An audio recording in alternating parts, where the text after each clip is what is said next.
வெறும் 4500 வெளிநாடு போக முடியும்னு சொன்னால் நம்ப முடியுதா? உண்மைதாங்க. எல்லாருக்கும் லைஃப்பில் ஒரு நாளாவது ஃபாரின் போகணும், ஒரு தடவையாவது ஃபாரின் போகணும் அப்படின்னு சொல்லி ஒரு ஆசை இருக்கும். இப்போ அந்த ஆசையை நிறைவேற்றுற மாதிரி தான் மத்திய அரசு வந்து செயில் சுபம் அப்படிங்கிற ஒரு கப்பலை வந்து நாகப்பட்டினத்துலேருந்து இலங்கை வரைக்கும் விட்டுருக்காங்க. வெளிநாடு போகணும் அப்படிங்கிறதுக்காக, ஒரு கப்பல் போக்குவரத்து நடக்கணும் அப்படிங்கிறதுக்காக.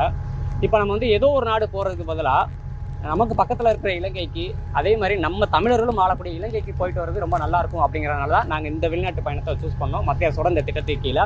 இப்போ இங்கே நாகப்பட்டினத்தில் இருக்கோம். நாகப்பட்டினத்துலேருந்து கப்பல் ஏறி, அது 7:30 ஏறி அங்கே 11:30 காங்கேசன் துறைமுகத்தில் போய் நம்மளை இறக்கி விட்டுருவாங்க.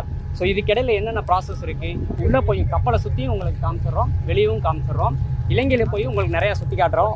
ஸோ இந்த வீடியோ முழுசாக பாருங்கள். கண்டிப்பாக ஒரு நல்ல ஒரு வெளிநாட்டு பயணமாக இருக்கும்.